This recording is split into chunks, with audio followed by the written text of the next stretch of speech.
자, 오늘 갈라디아서는 4장 12절에서 21절까지 있는 말씀을 가지고 너희 속에 그리스도의 형상이 이루기까지 라는 그런 주제로 하나님 말씀 들어보겠습니다. 영어로는 Until Christ be formed in you 라고 그렇게 제목을 정했고요. 우리 하나님 말씀 같이 볼게요. 제가 한 절 읽고 여러분도 한 절 읽고 교독하겠습니다. 형제들아, 내가 너희와 같이 되었은즉 너희도 나와 같이 되기를 구하노라. 너희가 내게 해롭게 하지 아니하였느니라. 내가 처음에 육체의 약함을 인하여 너희에게 복음을 전하는 것을 너희가 아는 바라. 너희를 시험하는 것이 내 육체에 있으되 이것을 너희가 없이 여기지도 아니하며 버리지도 아니하고 오직 나를 하나님의 천사와 같이 또는 그리스도 예수와 같이 영접하였도다. 너희의 복이 지금 어디 있느냐? 내가 너희 중에게 증거하노니 너희가 할 수만 있었다면 너희의 눈이라도 빼어나를 주었으리라. 그런즉 내가 너희에게 참된 말을 함으로 원수가 되었느냐? 저희가 너희를 대하여 열심 내는 것은 좋은 뜻이 아니요 오직 너희를 이간 묻혀 저희를 대하여 열심 내게 하려 함이라. 좋은 일에 대하여 열심으로 사모함을 받으면 내가 너희를 대하였을 때뿐 아니라 언제든지 좋으니라. 나의 자녀들아, 너희 속에 그리스도의 형상이 이루기까지 다시 너희를 위하여 해산하는 수고를 하노니 내가 이제라도 너희와 함께 있어 내 음성을 변하려 함은 너희를 대하여 의심이 있음이라. 내게 말하라. 율법 아래 있고자 하는 자들아, 율법을 듣지 못하였느냐? 아멘. 우리 잠깐 기도하겠습니다. 전능하시고 또 전지하시며 모든 것을 보시는 그 안에서 하나님의 자녀들을 세상에 데리고 오셔서 세상에 흙집을 입혀서 풀어놓으시고 또 하나님께서 친히 흙집을 입고 오셔서 그들에게 다시 아버지께로 돌아갈 수 있는 길을 우리에게 보여주셨습니다. 때가 참에 하나님께서 자기 아들을 여자에게서 율법 아래에 나게 하셔서 그 아래에 있는 율법 아래에 있는 자들을 속량하시고 아들이 되게 하시기 위하여 세상에 오셔서 율법에 대하여 선악을 알게 하는 나무에 대하여 흙집에 대하여 죽으시고 오직 하나님을 향하여 새 생명 다시 사셨습니다. 우리가 이 길을 똑같이 가야 하는데 우리가 그 길을 가다가 율법을 지켜야 된다고 하는 유대인들과 같은 자들 또 그들과 동일한 생각을 가지고 있는 자들의 미혹을 받고 넘어지거나 쓰러지는 자들이 많이 있습니다. 넘어지고 쓰러지는지 모르고 자기들이 옳다고 생각하는 것은 꼭 바리새인들과 서기관들과 화 있을진저 바리새인들과 서기관들이요 책망하신 그들과 똑같은 자들이 되었습니다. 아버지 하나님, 그러나 이제 갈라디아서를 통해서 사도 바울을 통해서 다시금 말씀하시는 진리의 말씀이 우리 지난 시간에 이미 나누었고 이제 또 오늘도 사도 바울이 하나님의 말씀을 전하고 증거하는 것을 우리가 듣게 됩니다. 아버지 하나님, 저희들에게 하나님의 지혜와 명철 그리고 성령의 충만하신 은혜를 주셔서 하나님의 진리의 말씀이 온전히 깨달아지고 우리의 심령 가운데 야다하는 역사가 있게 하여 주시옵소서. 예수님의 이름으로 기도하옵나이다. 아멘. 자, 너희 속에 그리스도의 형상이 이루기까지 그랬는데요. 우리가 교회를 다 다니면서 그리스도의 형상이 내 안에 이룬다라는 말이 무슨 말인지 모릅니다. 여러분들이 지금 오늘도 내가 이걸 정리해 주기 전에는 이 그리스도의 형상이 내 안에 이룬다라는 말이 짐작은 하실 수 있는데 다른 사람에게 이거다라고 단정 지어서 정의를 내려주기는 지금 당장 쉽지 않다는 거죠. 그런데 수없이 많은 말로 이야기하다 보면 그 결론엔 도달할 수 있을 거예요. 그리스도의 형상이 이룬다. 내 안에 그리스도의 형상이 이룬다. 그러니까 이제 우리가 창세기 1장에서 보면 우리가 다 하나님의 형상을 따라 사람이 되었단 말이죠. 그러니까 신학에서는 뭐냐면 우리에게 하나님의 성품이 있다는 거예요. 무슨 개똥을 우리한테 하나님의 성품이 어디 있어. 그리고 우리가 가지고 있는 모든 그것이 하나님의 성품 같은 거예요. 하나님이 그럼 나하고 똑같은 거예요? 그럼 하나님이 내가 하나님 앞에 죄를 진 게 뭐야, 그러면? 똑같은데. 형상을 아무것도 안 닮았어요. 근데 하나님이 흙집을 입고 오실 거니까 흙집을 입고 오셨어요. 그게 하나님의 형상이에요. 그러면 본래 하나님의 본체의 형상은 어딨냐? 흙 속에 있잖아요. 그러니까 우리도 그 흙을 똑같이 입은 거예요. 그래서 아담이 하나님의 형상인 거예요. 그리고 그 지체가 우리잖아요. 그 똑같이 형상을 입은 거예요. 이걸 우리가 거꾸로 하면 그리스도의 형상이라는 게 뭐예요? 그리스도는 우리 세상에 오셔서 예수님의 형상이 뭐 크게 다른 건 줄 알았는데 우리하고 똑같은 흙집을 입었잖아요. 흙집에 대해서 죽었어요. 그러니까 뭐가 나왔어요? 산 영이 나왔잖아요. 그러면 우리가 그 그리스도의 형상이 산 사람이에요? 새 사람이에요? 산 영. 근데 우리도 어떻게 해요? 육체를 깨트리고 거기서 나오면 어떻게 해요? 그리스도의 형상이 내게 이루어진 거예요. 이거 얘기하는 거예요. 이제 아시겠죠? 누가 뭐라고 하면 딱 단번에 한 1분 만에 설명할 수 있겠죠. 물론 그 사람들이 못 알아듣겠죠. 자, 이제 오늘 이 본문 말씀을 들어가기 전에 어제 우리 나눈 말씀을 좀 되새김을 해볼게요. 자, 그런데 내가 말하노니 상속자가 아이일 동안에는 모든 것의 주인이잖아요. 이게 큐리오스라는 말이에요. 주인이지만 종보다 낫지가 않다는 거예요. 왜냐하면 종의 인도를 받아야 되기 때문이죠. 아버지께서 앞에 두신 때까지 위임받은 자는 후견인이라고 하고요. 그리고 청지기는 이제 율법을 맡은 자들을 말합니다. 그래서 율법을 통해서 그리스도에게로 사람들을 인도해야 되는데요. 그리스도에게로 인도하지 못하는 자가 누구예요? 유대인들의 기득권자가 그래요. 그 유대인들의 기득권자는 뭐냐면 불의한 청지기가 됩니다. 본래 의로운 청지기는 다메섹 엘리에셀이죠. 그래서 바단-아람에 가서 거기는 이제 바단-아람은 율법이에요. 거기에 율법에서 리브가를 데리고 어디로 가요? 이삭에게로 가는 거잖아요. 그러므로 율법 아래에 있는 자들을 어디에요? 이삭에게로 인도하는, 그러니까 그리스도에게로 인도하는 몽학 선생이라는 거죠. 그래서 다메섹 엘리에셀은 몽학 선생인데 유대인의 기득권자들, 대제사장들이 그 일을 해야 되는데 못 하잖아요. 그러니까 불의한 청지기가 된 겁니다. 이제 불의한 청지기는 이제 누가복음 16장에 가면 이제 불의한 청지기의 비유가 나오는데요. 그것도 참 해석하기가 어려운 부분이기도 합니다. 그런데 언젠가 제가 특강으로 하겠습니다. 오늘은 그 특강을 하나 할 텐데요. 그 동방박사가 누군가 특강을 하도록 하겠습니다. 종이어서 주인보다 낫지가 않다는 거예요. 낫지 못한 것은 아이니까. 아이는 뭐예요? 젖을 먹어야 되잖아요. 그럼 이제 히브리서에서 뭐라고 했냐면 의의 말씀에 이르지 못하고 율법 아래에 있는 자들을 뭐라고 했냐면 젖이나 먹는 어린아이다. 그래서 그 젖은 뭐냐면 율법을 말하죠. 율법이나 먹고 있는 건 어린아이라는 거예요. 그래서 의의 말씀을 경험하지 못한 자라고 하는데요. 청지기 아래에 있는데 주님을 만나면 더 이상 청지기 아래에 있지 않다는 거죠.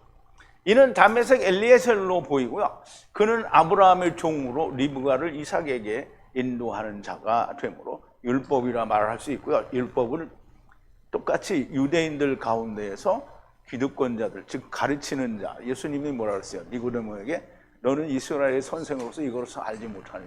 알았어야 되는 거예요. 그러니까 알았으면 어떻게 해요? 자기가 인도할 수 있겠죠. 그런데 율법 아래에 있는 자들 중에는 가르치는 자도 있고 배우는 자도 있어. 그러므로 둘 다 엘리에셀인데요. 엘리에셀은 도움을 받아야 하는데도 도움을 줘야 되는 자도 있는 건데요. 그 일들을 다 제대로 못한 거죠. 자, 이와 같이 우리도 아이였을 때 세상 초등학문 아래에 종로를 하였더니 젖이나 먹는 어린아이였고 다메섹 엘리에셀의 인도를 받아 그리스도의 아내가 되었다. 그러니까 리브가가 되었다라는 거예요. 그러니까 여러분은 다 리브가가 되었어요. 리브가가 된 사람들은 뭘 해야 되냐면, 리브가가 된 사람은 이삭과 사이에서 아이를 낳아야 돼요. 근데 여러분들이 복음을 가지고 있어서 사도 바울이나 사도 요한이나 다른 제자들처럼 복음으로 자식을 낳아요. 그런데 그 자식을 낳으면 그 자식이 전부 다 가탄이 아닌 거야. 하나는 야곱이고 하나는 에서가 되는 거야.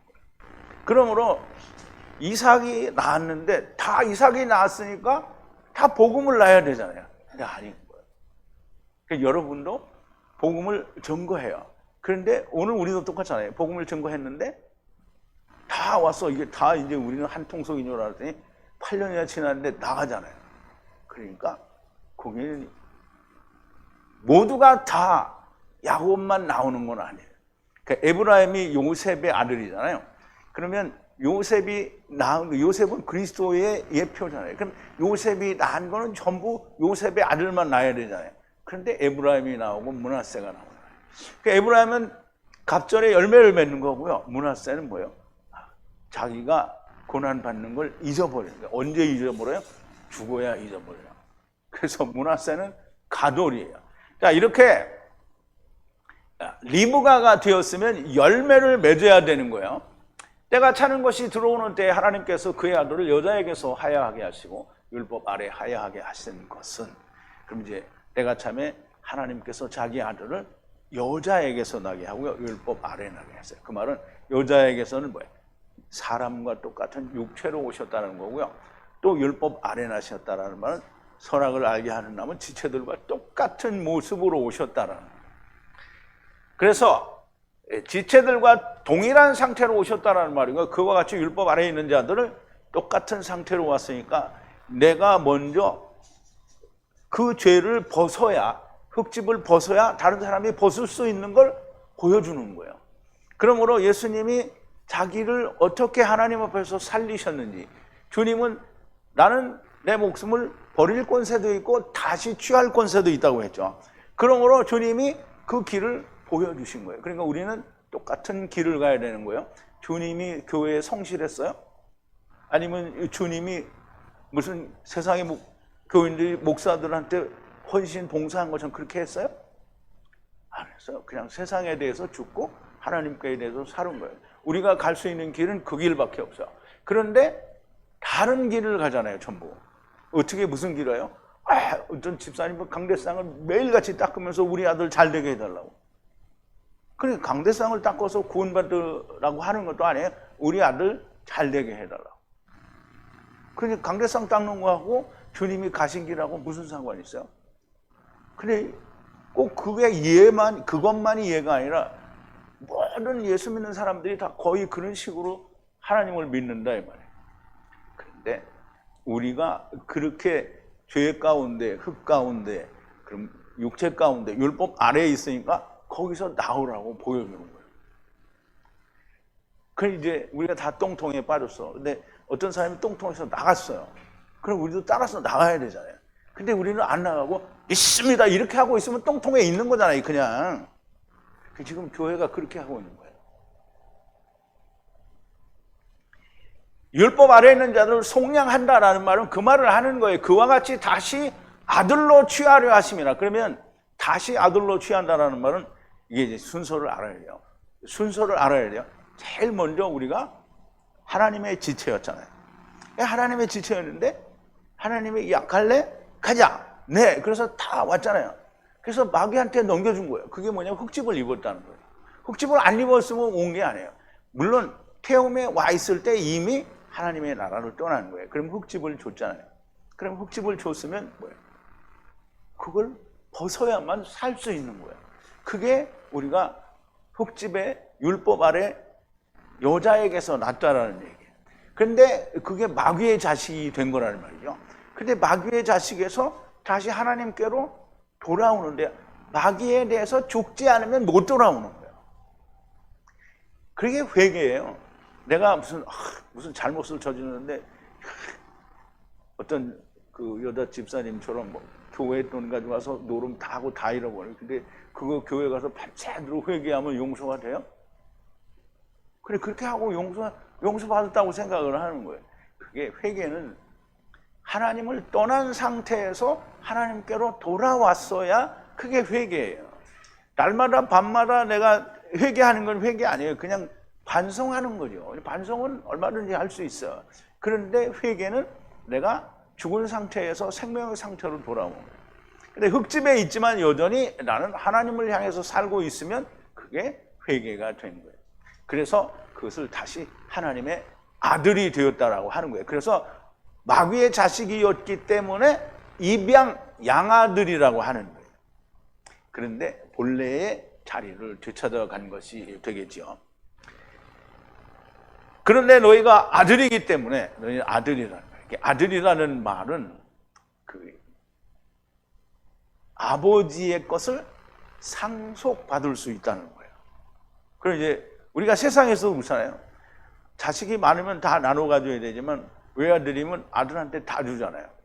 근데 여럿이 있으면 나눠 가져야 되는데 사람 거는 어떻게 나눠 가지니까 줄어들잖아요. 근데 하나님 거는 뭐예요? 하나님이 자기를 다 줘요. 근데 하나님이 자기를 주고 나면 하나님이 없어져요? 아니면 그대로 있어요? 그대로 있어요. 그러니까 하나님은 천하만민에게 다 똑같이 나누어 줘도 도무지 사라지는 게 없는 거예요. 그냥 아무나 다 가질 수 있어요. 그런데 하나님이 주신다는데 뭐예요? 안 받는 게 그게 오늘 예수 믿는다는 사람들이 안 받는 거예요. 받는다라는 건 뭐예요? 주님과 같이 죽어야 됩니다.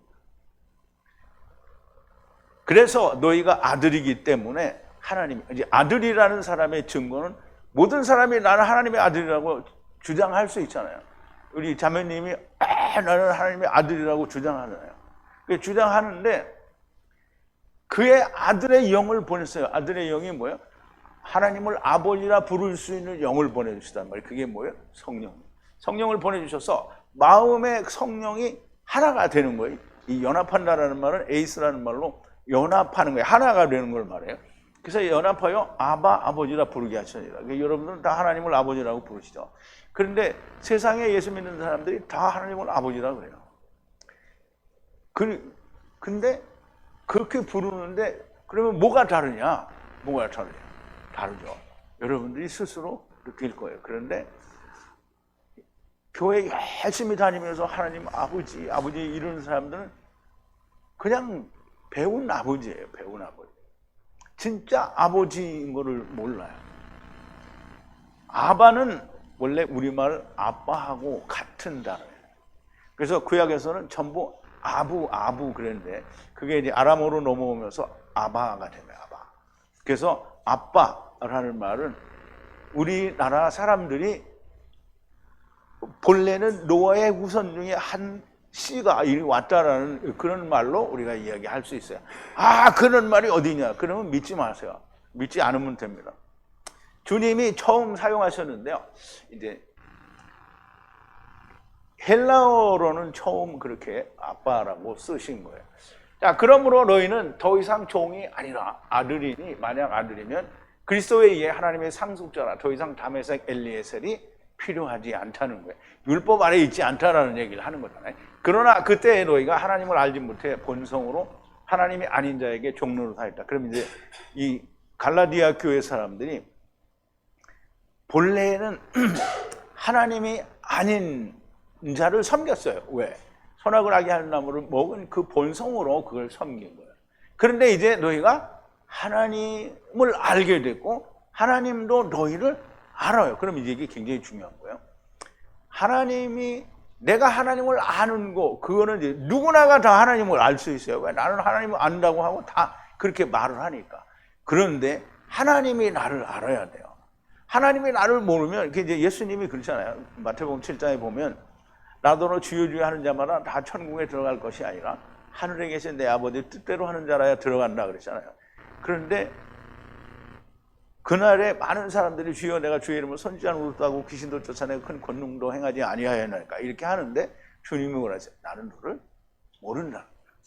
그리고 주님이 뭐라 하냐면 사람 앞에서 나를 부인하면 나도 내 아버지 앞에서 너희를 부인하리라고 했어요. 그러면 사람들이 나는 교회 열심히 다니는데 주님을 부인한 적이 없다 이렇게 하는데요.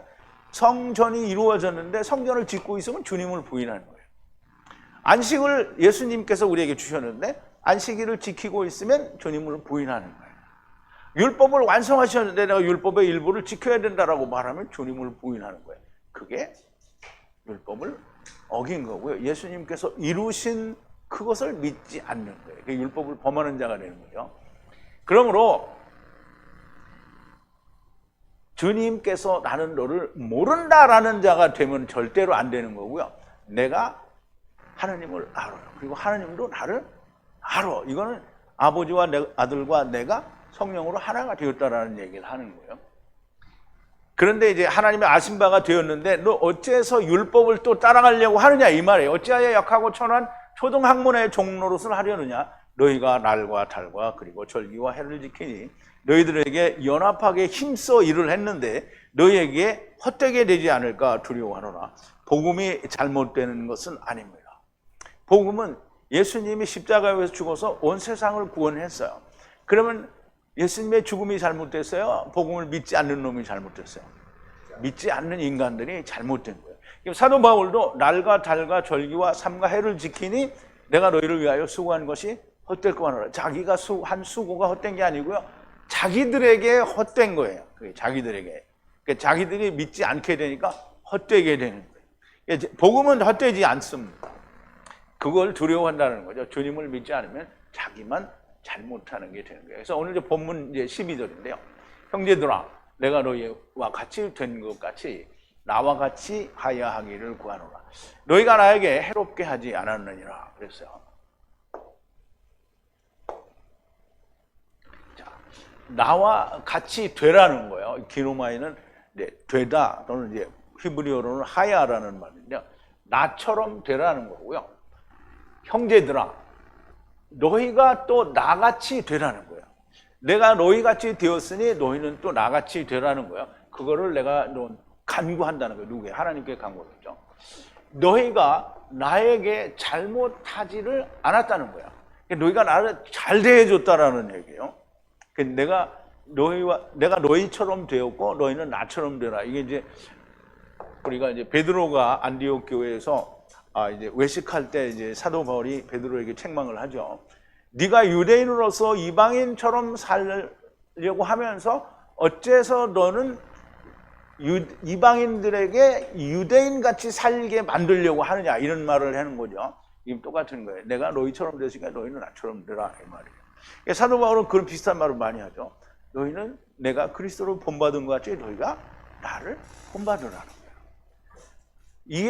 그게 사도 바울을 본받으라는 말이 아니라 내가 예수님과 함께 죽고 예수님과 함께 살아서 내가 주님을 본받은 것처럼 너는 똑같이 그렇게 하라는 거예요. 사도 바울이 유대인으로서 자유자가 되어 너희와 같이 되었으니 너희도 자유자가 되어 나와 같이 되라는 말씀이고요. 너희가 나에게 아무것도 해롭게 하지 않았다라는 말씀입니다. 오히려 자기를 천사같이 대했다라고 하는 거죠. 자, 13절인데요. 내가 처음에 너희에게 복음을 전할 때 육신의 약함에 의한 것을 아는 바라 그랬어요. 자, 그런데 아는 바라, 이 아이도는 보다 또는 듣는다, 안다 뭐 이런 뜻인데요. 아는 바라 이 말이에요. 육신의 연약함에 의해서 전에 너희에게 복음을 유앙겔리죠. 복음을 전하게 된 것을 너희가 알지 않느냐는 거예요. 근데 이제 우리가 육체의 약함에 대해서 많은 사람들이 신학에서 그러고 사도 바울이 몸에 질병이 있었다 이렇게 얘기를 하고 또 설명을 하는데요. 그래서 눈을 뽑아서 주려고 하지 않았겠느냐라고 하니까 그러면 눈병이다 이렇게 얘기를 하는데 그래서 뭐 가시가 안질이다 무슨 간질병이다 뭐 별리 말을 다 하는데요. 오늘은 무슨 말인지 좀 알아보자고요.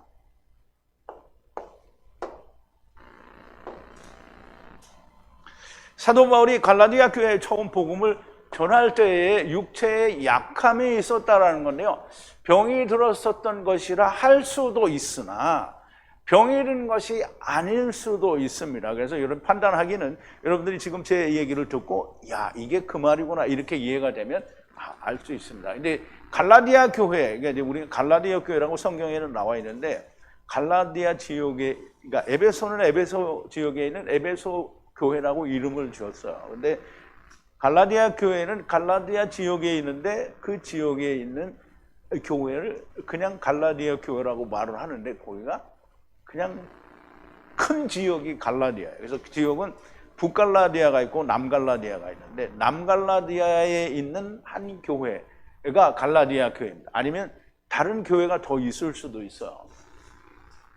자, 갈라디아 교회가 어디인지를 알게 되면 좀 이해를 할 수가 있을 겁니다. 그래서 그림을 좀 볼 텐데요. 조금 전에 설명을 드린데도 갈라디아는 이만큼 큰 데인데요. 반을 나누어서 우리나라 남북으로 갈린 것처럼 이 북갈라디아가 있고요. 남갈라디아가 있어요. 땅이 큰 땅인 걸 말하는 거죠. 그래서 남갈라디아는 이 더베, 안디옥 여기를 다 포함해서 갈라디아라고 하는 거예요. 그러면 이제 갈라디아는 이제 안디옥에서 있다가 이고니온으로 와서 루스드라로 왔다가 더베로 가게 되는데요. 이 과정을 우리가 사도행전에서 배웠어요. 그죠? 사도행전에서 이걸 배웠는데요. 그 루스드라에서 나면서부터 안진뱅이가 있어가지고 사도 바울이 그걸 고쳐줘요. 그랬더니 거기에 있던 모든 헬라인들이 다 나와가지고 사도 바울하고 바나바에게 뭐냐면 이게 다 수수하고 제우스죠. 제우스하고 뭐 다른 신이라고 얘기를 하고 그 이제 거기다 제사를 지내고 경배를 하려고 하는 거예요.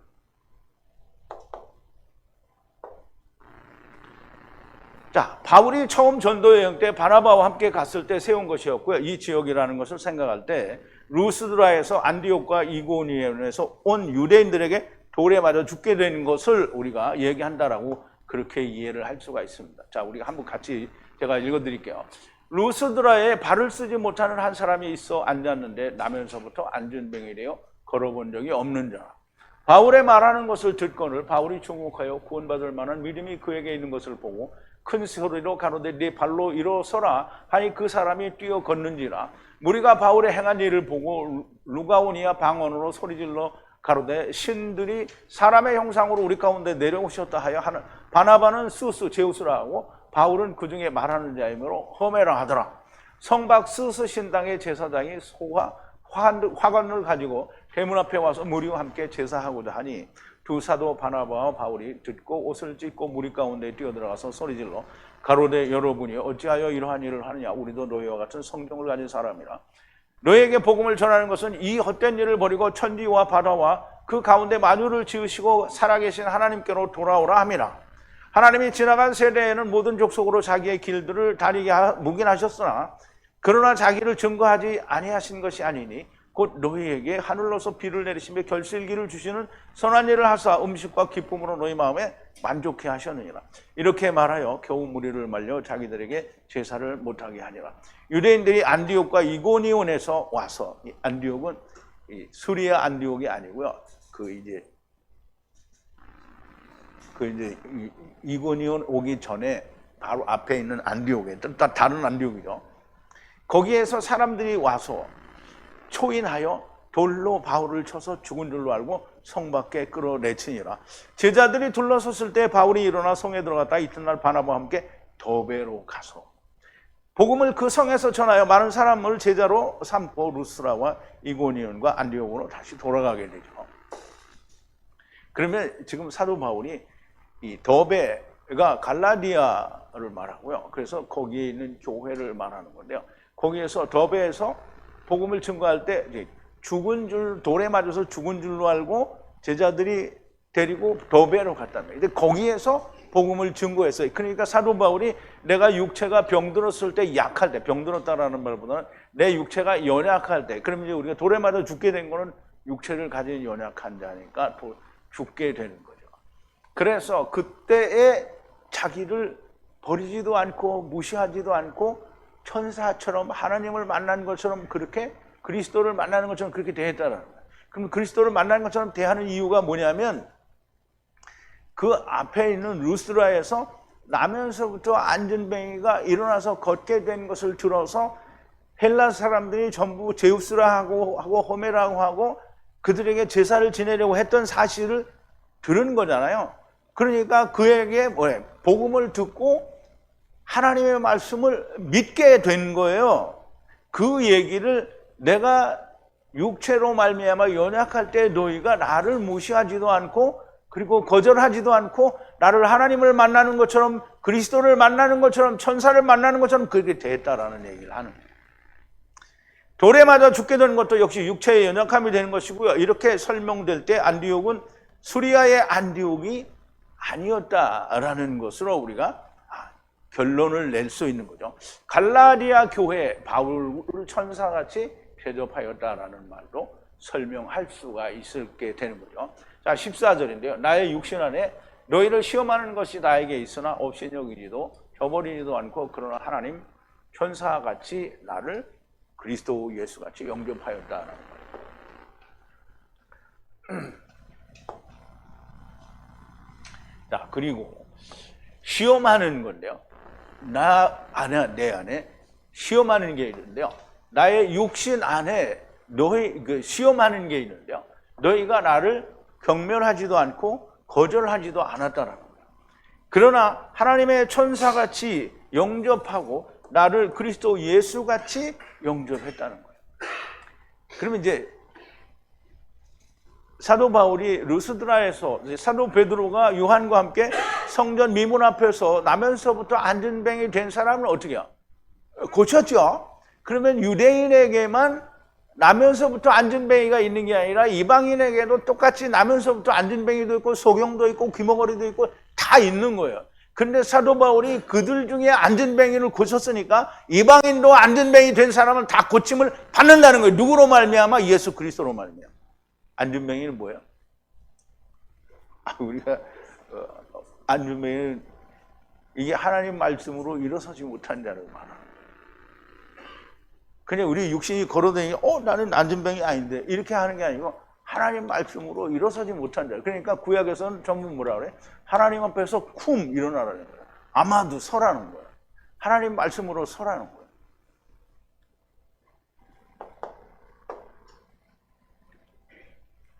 사실 사도 바울과 그 일행은 이방인의 입장에서 보면 외인입니다. 그러니까 이방인들이 볼 때는 외인이라는 거예요. 그런데 이 도배 사람들이 꽂힌 게 뭐냐면 나면서부터 안전뱅이 된 사람을 고쳤어요. 이게 이 사람들이 다 이 사람은 제우스 자기들이 섬기는 제우스 선이나 뭐 허메 같은 신이다 이렇게 생각했는데 그거 아니라니까. 그러면 자기들이 말하는 그 하나님이 그러면 하나님의 사람이 아니냐. 그럼 이제 그의 말을 다 들은 거잖아요. 그의 말을 듣고. 그래서 더베에서 어떻게 해요? 복음을 증거해서 많은 사람들이 믿었다고 사도행전에는 나오잖아요.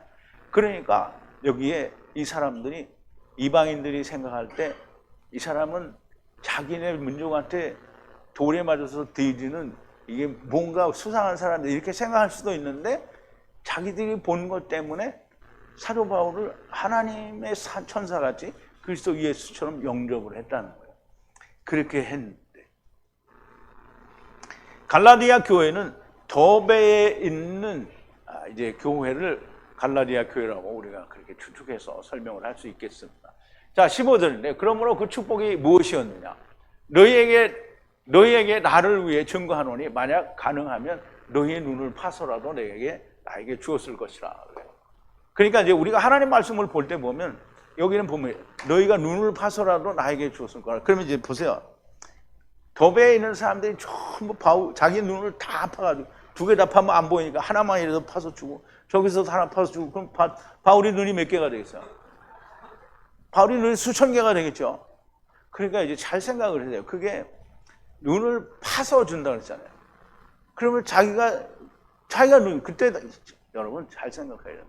그때 당시에 무슨 의술이 발달해가지고 눈을 빼서 이 사람 눈을 빼가지고 이 사람 눈에다가 줄 수 있었어요? 근데 사도 바울이 그 뒤에 보면 눈이 망가져가지고 다른 사람 눈을 꼈다라는 기록이 없잖아요. 사도 바울이 눈이 안 보이다가 보였다라는 말이 없어요. 다메섹에서 잠깐 그랬던 거지 복음을 다 가지고 전도 여행을 다닐 때 한 번도 눈이 멀었었다는 기록이 없단 말이에요. 그러면 이제 눈이라도 내주었으리라 하는 말이 무슨 말인지를 알아야 되잖아요.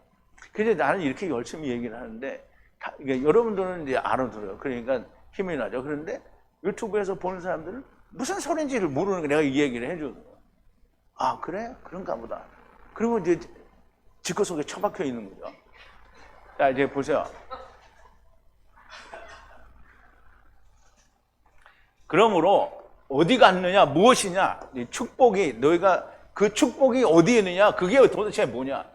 내가 너희에게 증명하는데 너희가 만약 가능하면 너희의 눈이라도 판에서 나에게 주었을 거라는 거야. 나에게 주었을 거라는 거야. 눈이라도 파서. 근데 이게 눈은 이게 원래 그 수롱고도가 3,700 이게 본다라는 라에서 유래가 된 건데요. 아 이거 이제 히브리어로는 뭐냐면 이 본다 이 눈이라는 말은 아인이에요. 아인. 그래서 구약에서는 아인이 그냥 사람의 눈일 수도 있고 눈으로 보니까 그리고 샘이라는 뜻도 있어요. 샘은 뭐예요? 우물이에요. 우물. 그러면 우물에는 뭐가 있어요? 물이 있죠. 말씀이라는 뜻이에요.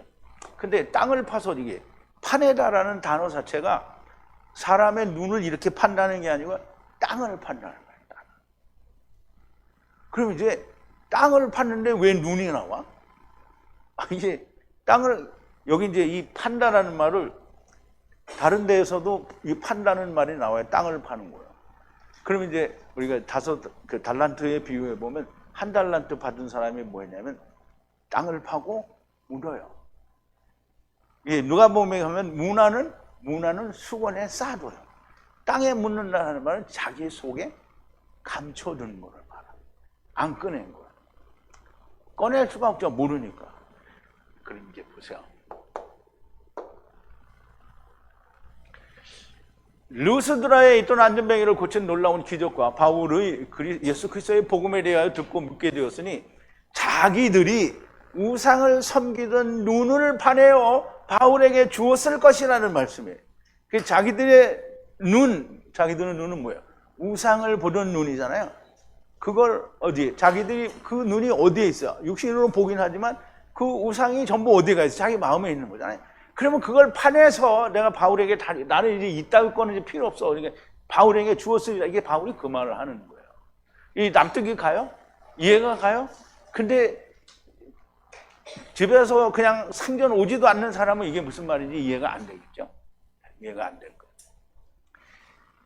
눈을 파내어라고 하니까 눈병이 들었다고 하면 저들이 눈을 빼주면 바울의 눈병이 고쳐지는 거예요. 바울이 눈병이 들었었다는 기록도 없어요.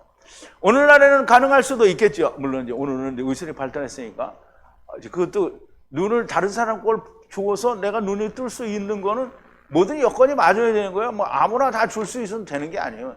아 나는 팔이 하나 없으니까 잘라서 너 가져 이렇게 하는 게 아니잖아요. 그러니까 이게 사람들이 하나님 말씀을 좀 생각을 하고 믿어야 돼요. 그러나 이제 눈을 어디서 파는 거예요? 자기 몸에서 팝니다. 몸은 곧 땅입니다. 한 달란트 받은 자가 가서 땅을 파고 주인의 돈을 감추었더니 그랬어요. 자, 그런데 받았는데요. 뭘 받았어요? 하나를 받은 자. 그리고 떠나가서 팠어요. 뭐 땅을 팠죠. 경작지를 팠어요. 이거 이제 히브리어는 아다마라고 할 수 있는데요.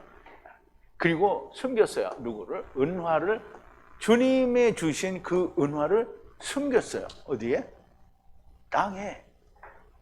자기 속에다 탁 넣고는 안 꺼내는 거예요. 꺼내서 그래서 다른 데서 보면은 누가복음에서는 왜 그걸 수건에 쌓아두냐? 그걸 그냥 식탁 위에 트라페자 위에 두면 다른 사람이라도 먹을 거 아니냐? 이렇게 얘기를 하는데요. 이 사람은 자기 속에 넣고 안 꺼내는 거예요. 그러니까 지금 사도 바울이 이야기하는 이거를 꺼내서 내놓는다라는 말은 자기들이 믿던 거를 다 꺼내서 내놓는다라는 거예요.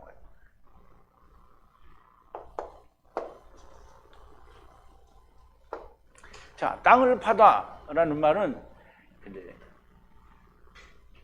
이게 집에서 미리 외워 갖고 왔는데 잊어먹었어요.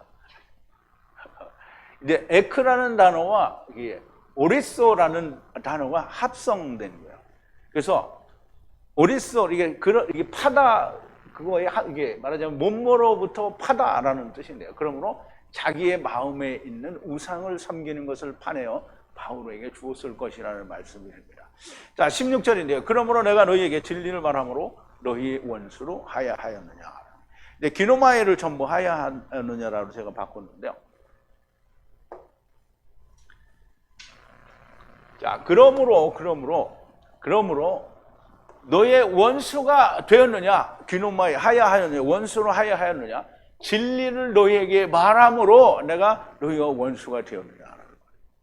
그럼 이제 지금 율법주의자들을 따라가려고 하는 마음이 동한 사람들, 날과 달과 절기와 삼과 해를 지키려는 사람들에게 지금 이 말을, 내가 너에게 진리를 말했는데 내가 너 원수가 된 거냐? 너희가 그렇게 진리를 듣고 나를 하나님의 천사같이 그리스도 예수를 영접하는 것 같이 하고 너희의 마음에 우상을 섬기는 것을 파내어 내게 주었을 것인데 다시 율법 초등학문을 따라서 가니 내가 진리를 말하는 것이 너희와 원수가 되게 만든 거냐? 정신 차려라! 이 말을 하는 거예요. 여러분들은 다 정신 차렸지요? 자, 17절인데요. 저희가 너희에게 열심 내는 것은 선한 것이 아니요 너희들을 차단한다는 말은 닫는다는 거예요. 닫아서 그들과 같이 열심을 내게 하는 거예요. 그들이 내는 열심을 똑같이 내게 하려는 거다 이 말이죠. 이제 젤러스인데 질투한다는 건데 이거는 다른 말로 질투는 열심이에요. 열심. 그래서 질투는 그냥 내가 열심히 하는 건 질투가 아닌데요. 열심히 지나치면 질투가 되는 거예요. 그래서 하나님은 항상 세상에 대해서 질투를 해요. 왜냐하면 말을 안 들으니까, 이놈의 유대인들이 말을 안 들으니까 항상 도가 지나쳐서 질투를 하는 거예요, 하나님이. 잘 섬기면 질투를 안 하죠. 자, 열심히 하는 것은 그러니까 너희들에게 열심을 내는 것은 좋은 것이 아니라는 거예요. 왜냐하면 너희들을 차단하여 자기들처럼 열심을 내게 하려는 거예요. 그러면 이제 율법을 열심히 내는 건 뭐예요? 율법을 열심히 안 내고 율법을 잘 지키면 율법에 의해서 어떻게 되는 거예요? 화살을 맞고 죽어야 되는 거예요. 그런데 안 죽고 더 열심히 지키는 거예요. 그거를 뭐라 했어요? 열광자들이에요. 그래서 사도 바울이 예루살렘에 들어갔을 때 그 형제가 얘기하잖아요. 여기 예루살렘에 예수를 믿는 자가 수만이니 그들이 율법의 열광자라는 거예요. 이 율법에 대해서 열광자니까 딱 멈춰야 될 때서 멈추지 않고 더 많이 간 거예요. 아니 죽어야 되는데 안 죽고 더 열심히 지키는 거예요. 그래서 이게 그들은 너희가 하나님의 아들이 된 것을 막고 자기들처럼 되게 하려고 한다라는 뜻이에요. 저들이 너희에게 열심인 것은 복음으로부터 너희를 닫고 자기들처럼 율법에 열심히게 하려는 것이라는 말씀이고요. 율법을 지켜야 한다는 말은 자기들처럼 율법에 열심히게 하려는 것이지 복음이 아니라는 겁니다. 자, 18절인데요. 선한 것 안에서 열심인 것은 언제나 선하고요. 그리고 오직 안에 있을 때뿐 아니라 내가 너희 곁에 있을 때에도 선하다라는 겁니다. 자, 우리가 이 말을 좀 살펴보죠. 그런데 좋다는 말이에요. 토부, 선하다라는 말이고요. 열심인 것은 좋은 것 안에서 열심인 것은 언제나 좋다는 거예요. 그리고 오직 안에 있을 때뿐만 아니라 내가 너희들과 함께 있을 때도 좋다는 거예요. 그럼 이제 우리가 여기서 너희 안에 있을 때뿐만 아니라 이렇게 하면 이게 사실 사도 바울이 그들의 안에 있다라는 말은 예수 그리스도가 그 안에 있다라는 말이고요. 사도 바울이 전한 복음이 그들의 안에 있다라는 말이에요. 성령으로 내가 너희와 함께 있는 것은 곧 떨어져 있다라는 얘기를 하는 거고요. 그리고 내가 너와 함께 있을 때에도 선한 것은 항상 좋은 거다라는 얘기를 하는 거예요.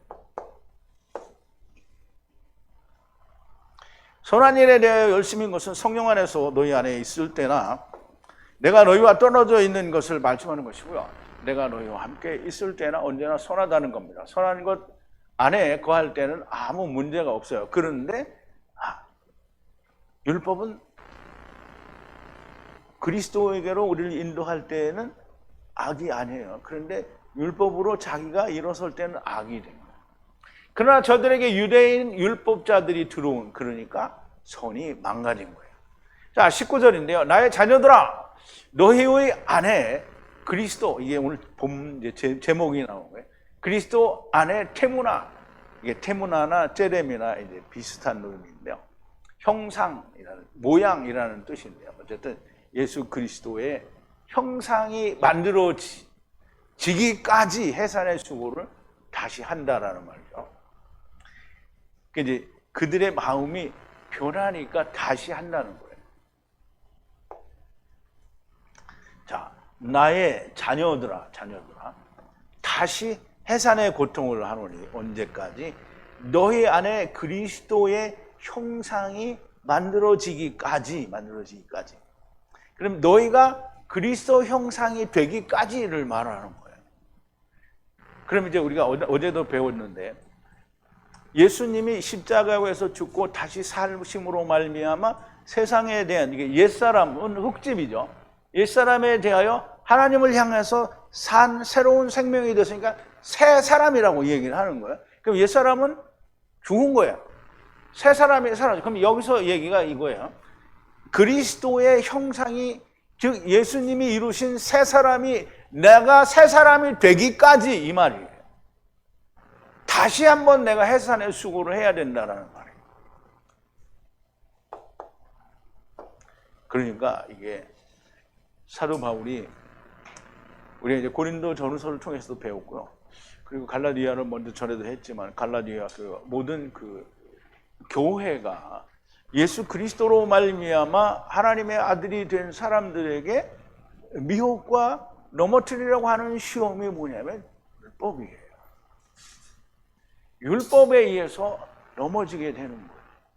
그러므로 율법을 지켜야 된다는 말은 예수 그리스도 안에 있는 사람에게는 절대로 해서는 안 되는 말을 하는 거예요. 나의 자녀들아, 사도 요한도 이제 이 말을 하는데요. 요한 1서나 이게 요한복음에는 나의 자녀들아 이런 말이 잘 안 나오는데요. 교회들을 향해서 쓸 때는 나의 자녀들아 이런 말을 많이 해요. 이 말씀은 복음으로 낳은 자녀들이라는 말씀이고요. 또 이 말을 할 때에는 바울이나 요한이 자신이 아닌 안에 있는 주님이시라는 말씀을 할 수도 있고요. 바울이나 요한이 아니 다른 제자들이어도 상관이 없습니다. 왜냐하면 바울이나 다른 사람들이 그렇게 얘기할 때는 그 안에 하나님이 들어 있어서 하나님이 나의 자녀들아 이렇게 말하는 것과 동일한 거예요. 나는 그렇게 인정 안 한다. 인정 안 하면 그럼 네가 인정 안 한다고 하나님이 망가지냐? 인정하기 싫은 사람은 하지 말아요.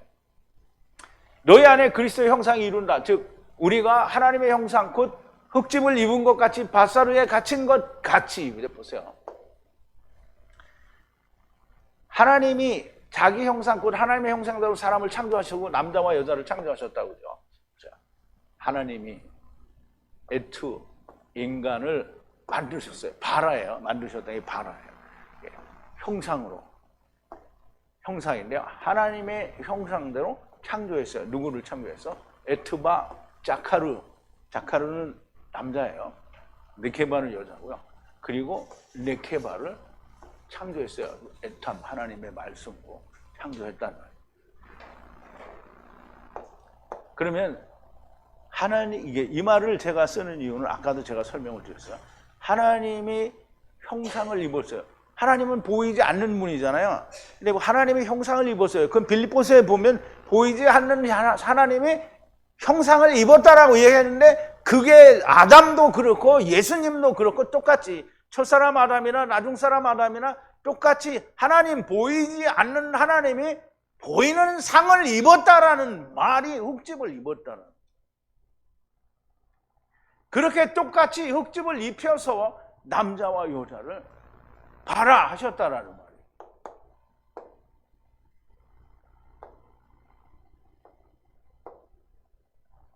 자, 밧사르에 갇힌 것 같이. 히브리서 2장인데요. 자녀들은 예수 그리스도의 자녀들이에요. 하나님의 자녀들이란 말이에요. 하나님의 자녀들은 이렇게 혈육에 함께 속하였으며 그도 또한 한 모양으로 혈육에 함께 속하심은 사망으로 말미암아 사망의 세력을 잡은 자 곧 마귀를 없이 하시며 또 죽기를 무서워함으로 일생의 종로를 타는 모든 자들을 놓아주려 하심이니 우리가 보세요. 하나님의 형상대로 우리가 지음을 입었다. 이 말은 자녀들은 혈육에 함께 속하였으며 그도 또한 한 모양으로 혈육에 속하심은 이게 사실은 거꾸로죠. 처음에 하나님이 흙집을 입으시고 거기에서 지체들을 꺼낸 거잖아요. 그런데 다시 오시는 주님은 그 흙집을 입은 자들을 어떻게 꺼내야 되니까 똑같은 모습으로 와야 되는 거예요. 그래서 혈육에 속하였다라고 하는 거잖아요. 그래서 형상인 거예요. 사망으로 말미암아 사망의 세력을 잡은. 그럼 이제 우리를 육신을 죽일 수 있는 자가 그걸로 세력을 잡은 거야. 그래서 우리가 죽기를 두려워하는 거잖아요. 그래서 우리는 죽기를 두려워하지 않게 하려고 죽었는데 보니까 살잖아요. 그러니까 너희는 무조건 주와 함께 죽으라. 이거 보여준 거예요.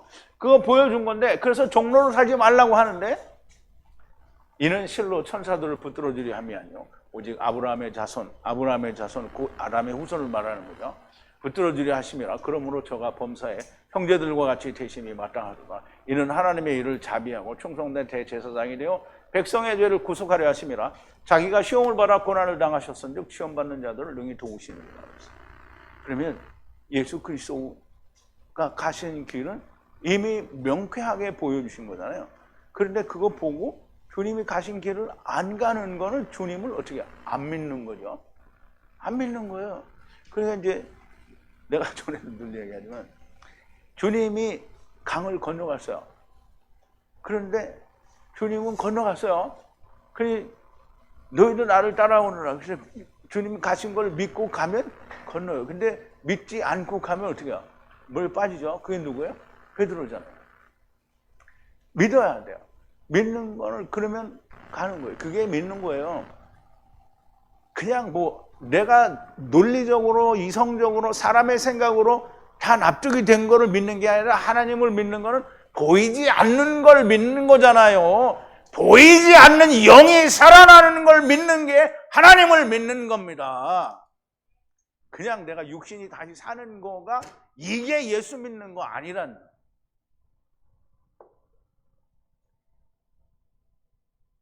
이제 예수 그리스도께서 죽음의 영광에서 생명의 영광에 생명의 영광, 그 이제 정오의 십자가, 지금 예수님이 정오에 돌아가셨다는 얘기를 알죠.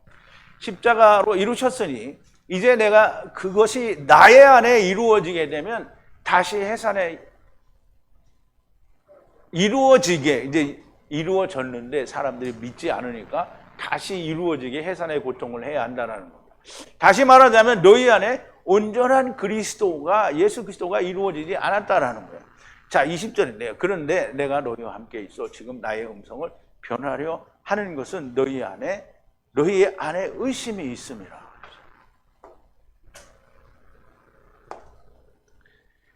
자, 뭐뭐 하려는 건데요. 너희들과 함께 있다는 거예요. 뭐를 함께 있냐면 바로 지금 내가 나의 목소리를 변경하려고 한다는 거예요. 뭐뭐 하려고 한다. 이건 변경하려고 한다는 거예요. 왜냐하면 의심이 있다는 거예요. 너희의 안에 의심이 있다는 거예요.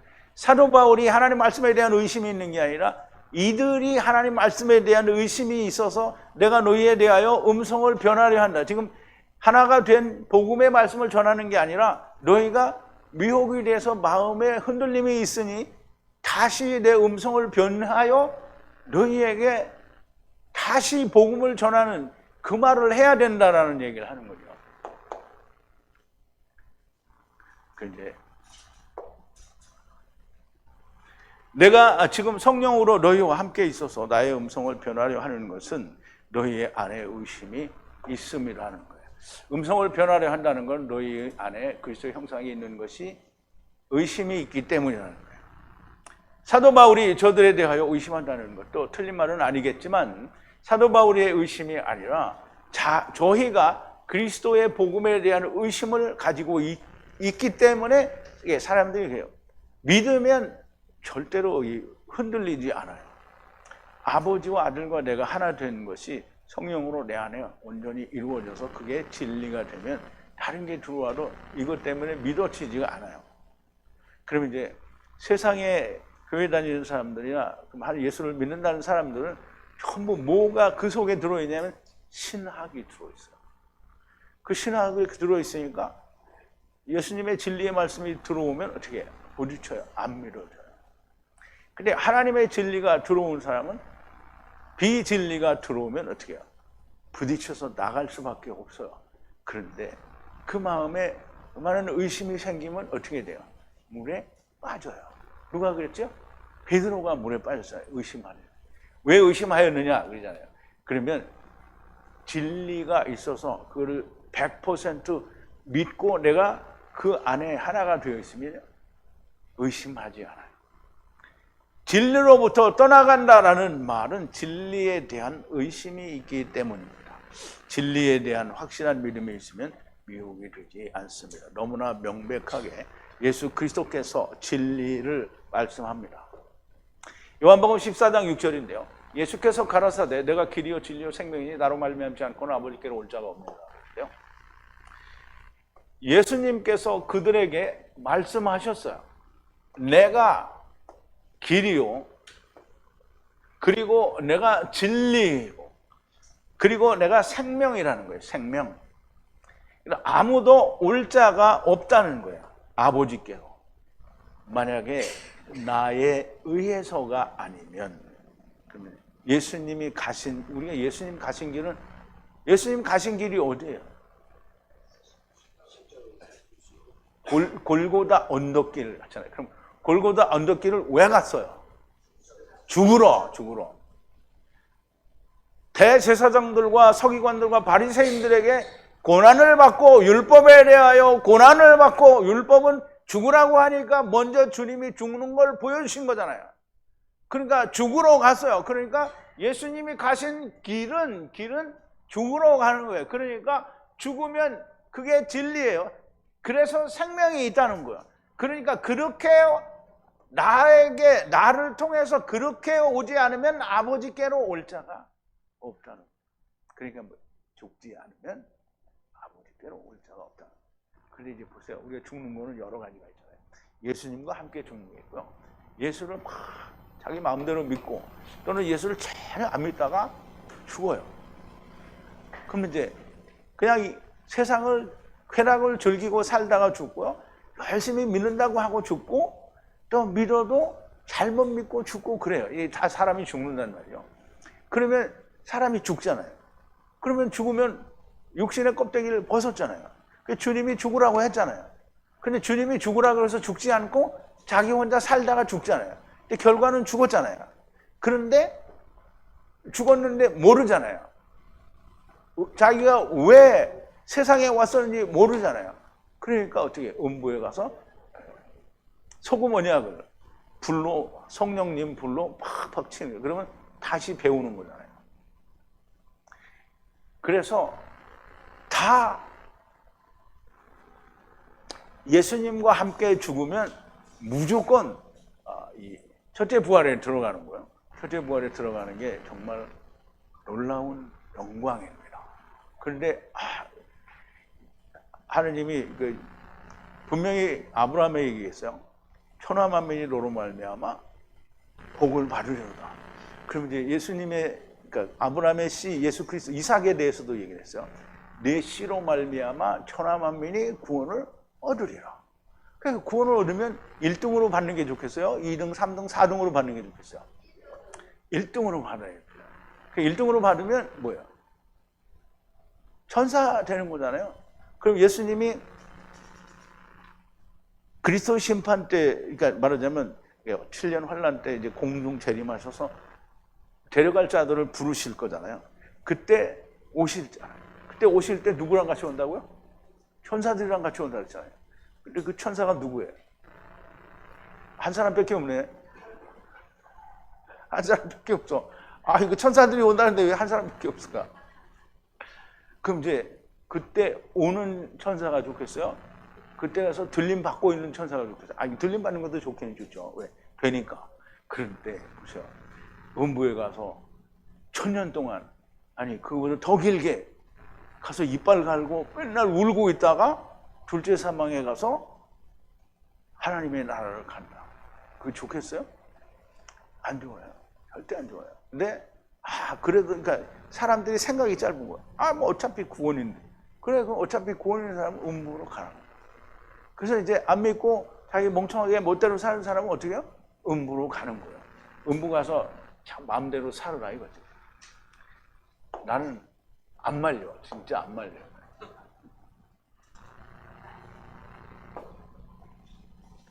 자, 이것에 대한 믿음이 없고 의심이 있다라는 말이죠. 자, 이제 21절인데요. 내게 말하라. 율법 아래 있고자 하는 자들아, 그 율법에 대해서 듣지 못하였느냐.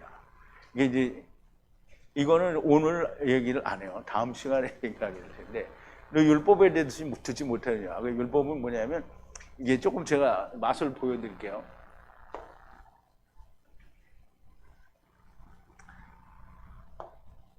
자, 나에게 말하라는 거예요. 율법 아래 있으려고 하는 뭐뭐 한다라는 말인데요. 여기 그러니까 있으려고 하는 자들아, 율법을 듣지 못했느냐 이 말이에요. 율법을 듣지 못했느냐. 자, 지금 사도 바울은 율법의 내용을 말하려는 게 아니고 율법이라는 것과 복음이라는 것이 어떤 차이가 있느냐 이런 걸 설명하려고 하는 거예요. 자, 다음 시간에 아주 자세하게 말씀을 드릴 것이지만 우선 아브라함에게는 두 아들이 있어요. 자, 갈라디아서 4장인데 기록된 바 아브라함에게 두 아들이 있으니 하나는 계집종에게서 하나는 자유하는 여자에게서 낳다 하였으나 계집종에게서는 육체를 따라 낳고 자유하는 여자에게서는 약속으로 말미암았느니라. 이것은 비유니 이 여자들은 두 언약이라. 신의 산으로부터 종을 낳은 자니 하가라. 이 하가는 아라비아에 있는 신의 산으로 지금 있는 예루살렘, 그러니까 유대 나라에 있는 예루살렘하고 같은 데라는 거예요. 저가 그 자녀들로 더불어 종로를 타고 오직 위에 있는 예루살렘은 하늘에 있는 예루살렘이잖아요. 그건 자유자니 곧 우리 어머니라고 했어요. 이제 더 자세한 내용은 다음 시간에 하고요. 하나는 계집종의 자녀고 하나는 자유하는 자에게서 나타나는 것이고요. 계집종은 육체를 따라 낳고 자유하는 여자에게서는 약속으로 말미암았다는 거고요. 이것은 비유라고 말씀하고요. 비유에 대하여 너희가 듣지 못하였느냐라는 말씀을 하는 건데요. 너희 속에 그리스도의 형상이 이루기까지 그리스도의 형상이 무엇입니까? 아까 다 말씀을 드렸죠. 그리스도의 형상이란 곧 예수 그리스도가 죽고 다시 사신 새 생명, 새 사람이 그리스도의 형상이에요. 근데 되게 예수 믿는다는 사람들이 전에도 여러분들도 다 몰랐던 건데요. 그리스도의 형상이 무엇인지 전혀 모릅니다. 추상적인, 아니 이런 것이 그리스도의 형상일 것이라는 불분명한 생각으로 모든 가능성이 있는 것을 자기 스스로 만들어 믿어왔었습니다. 지금도 그것은 크게 다르지 않은데요. 그런데 성경을 히브리어로 정확히 해석하면 하나님의 형상이 무엇인지 정확하게 알게 되고요. 아담이 하나님의 형상입니다.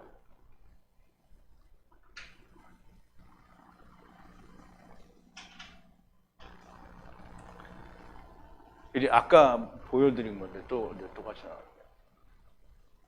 하나님이 창조하셔서 인간을 에트 인간을 창조하셨는데 하나님의 형상대로 하나님의 형상대로 창조하셨는데 에트바, 자카루와 네케바를 에탐 말씀으로 창조하셨다라는 거예요.